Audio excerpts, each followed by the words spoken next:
ಶ್ರೀಪಾದರಾಜಂ ಶರಣಂ ಪ್ರಪದ್ಯೆ. ಸದ್ಗುರು ಶ್ರೀಸತ್ ಉಪಾಸಿ ಲೀಲಾಮೃತ ಗ್ರಂಥದಲ್ಲಿನ ಕೆಲವು ಆಯ್ದ ನುಡಿಮುತ್ತುಗಳು. ದೃಢವಾದ ನಂಬಿಕೆನೇ ದೇವರು. ಗುರುವಿನಲ್ಲಿ ನಂಬಿಕೆ ಇರಿಸಬೇಕು. ಅವನಲ್ಲಿ ಸಂಶಯ ಭಾವನೆ ಬಂದರೂ ಕೂಡ ತಕ್ಷಣ ತಪ್ಪನ್ನು ಒಪ್ಪಿಕೊಂಡು ಕ್ಷಮೆ ಕೇಳಬೇಕು. ಗುರು ಹೇಳಿದಂತೆ ನಡೆಯಬೇಕು. ಅದೇ ನಿಜವಾದ ಗುರುಭಕ್ತಿ. ಮಾಡುವ ಪ್ರತಿ ಕೆಲಸದೊಂದಿಗೆ ನಾಮಸ್ಮರಣೆ ಮಾಡುವ ಅಭ್ಯಾಸ ಬೆಳೆಸಿಕೊಳ್ಳಬೇಕು. ಉಸಿರಿನಲ್ಲೂ ನಾಮವನ್ನು ಬೆರೆಸಲು ಪ್ರಯತ್ನಿಸಬೇಕು. ಅದನ್ನೂ ಸಹ ನಾನು ಮಾಡ್ತಾ ಇದ್ದೀನಿ ಅಂತ ಮಾಡದಲ್ಲ, ಗುರುವೇ ಮಾಡಿಸ್ತಾ ಇದ್ದಾನೆ ಅಂತ ನೆಮ್ಮದಿಯಿಂದ ಮಾಡ್ಕೊಂಡೋಗ್ತಾ ಇರಬೇಕು. ಪೂರ್ಣವಾಗಿ ಶರಣಾದವರಿಗೆ ಗುರು ತನ್ನ ಪರಮಾನಂದವನ್ನು ತಕ್ಷಣ ಪ್ರಸಾದಿಸಿ ಬಿಡ್ತಾನೆ. ನಾಶವಾಗಿ ಹೋಗೋ ಭೋಗ ವಸ್ತುಗಳ ಸಂಗ್ರಹದಲ್ಲಿ ಕಾಲ ಕಳೆಯಬಾರದು. ಕರುಣಾಮಯನಾದ ಗುರುವು ನೀವು ಪ್ರಪಂಚದ ವಸ್ತುಗಳನ್ನು ಆಶಿಸಿದರೆ ಇಲ್ಲವೆನ್ನದೇ ಕೊಡುತ್ತಾನೆ. ಆದರೆ ಭಕ್ತನಾದವನು ಪ್ರಪಂಚದ ವಸ್ತು, ವಿಚಾರ, ಕಾರ್ಯಕ್ರಮಗಳಿಗೆ ಪರಮಾತ್ಮನಿಗಿಂತಲೂ ಹೆಚ್ಚು ಪ್ರಾಶಸ್ತ್ಯ ಕೊಡಬಾರದು. ಘನಾನುಭವಿಯ ಹತ್ತಿರ ಕ್ಷುಲ್ಲಕ ಆಸೆಗಳನ್ನು ಕೇಳಬಾರದು.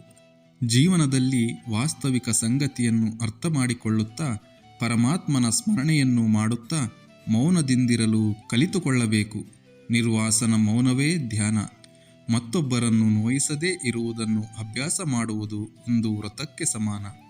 ಯಾರಾದರೂ ನಮ್ಮನ್ನು ಆಡಿಕೊಂಡರೆ ತಿರುಗಿ ಅನ್ನದಂತಿದ್ದರೆ ಅಹಂಕಾರ ಕಡಿಮೆಯಾಗುತ್ತದೆ. ಆತ್ಮ ಸೂಚನೆಗನುಸಾರವಾಗಿ ನಡೆಯಲು ಅಭ್ಯಾಸ ಮಾಡಿಕೊಳ್ಳಬೇಕು. ನಿಮ್ಮೆದುರಿಗೆ 2 ದಾರಿಗಳು ಇರುತ್ತವೆ. ಅಂತರ್ವಾಣಿಯು ಕೊಡುವ ಸದ್ಬೋಧೆಯು ಆಳದಲ್ಲಿ ತೋರಿಕೊಳ್ಳುತ್ತಾ ಇರುತ್ತದೆ. ವಿಷಯ ವಾಸನೆಯ ಸೆಳೆತವು ಪ್ರಬಲವಾಗಿ ತೋರಿಕೊಳ್ಳುತ್ತಾ ಇರುತ್ತದೆ. ಯಾವುದನ್ನು ಆಯ್ಕೆ ಮಾಡಿಕೊಳ್ಳುತ್ತೀರೋ ಅದಕ್ಕೆ ತಕ್ಕಂತೆ ಫಲವನ್ನು ಪಡೀತೀರ. ಯಾರೊಬ್ಬರ ನಿಂದನೆಯನ್ನು ಮಾಡಬಾರದು. ಆಗ ಅನರ್ಥಗಳು ಘಟಿಸುವುದಿಲ್ಲ. ಪ್ರಶಾಂತತೆ ನಿರ್ಮಾಣವಾಗುತ್ತದೆ. ಎಲ್ಲರೊಂದಿಗೆ ಪ್ರೀತಿಯಿಂದ ವರ್ತಿಸಬೇಕು.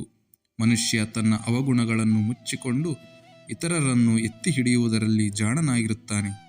ಅಂಥವರು ಏನೇ ಸಾಧನೆ ಮಾಡಿದರೂ ಅದು ಕಾಡು ಬೆಳದಿಂಗಳಿನಂತೆ ವ್ಯರ್ಥ. ನಿಂದನೆ ಮಾಡುವುದನ್ನು ಬಿಡುತ್ತಾ ಬಂದರೆ ಜ್ಞಾನವು ತನಗೆ ತಾನೇ ಹೃದಯದಲ್ಲಿ ಪ್ರಕಾಶಿಸತೊಡಗುತ್ತದೆ. ಯಾವ ನಿತ್ಯ ಸಾಧನೆ ಚಟುವಟಿಕೆಗಳಿಂದ ನಾವು ಶೀಘ್ರವಾಗಿ ಭಗವಂತನಲ್ಲಿ ತನ್ಮಯರಾಗುತ್ತೀವೋ ಅವುಗಳಲ್ಲಿ ನಮ್ಮನ್ನು ನಾವು ತೊಡಗಿಸಿಕೊಳ್ಳುತ್ತಾ ಇರಬೇಕು, ಮಾಡುತ್ತಾ ಹೋಗಬೇಕು. ಆಗ ಅಜ್ಞಾನದ ಪೊರೆ ಕಳಚಿಕೊಳ್ಳುತ್ತದೆ. ಸಾಮಾನ್ಯ ಮನಸ್ಸೇ ಮಹಾ ಮನಸ್ಸಾಗಿ ಬಿಡುತ್ತೆ. ನಿತ್ಯವೂ ಉತ್ಸವವೇ ಆಗುತ್ತೆ. ಪ್ರತಿದಿನವೂ ಆರಾಧನೆಯೇ ಆಗುತ್ತೆ. ಜೈ ಗುರುದೇವ ದತ್ತ.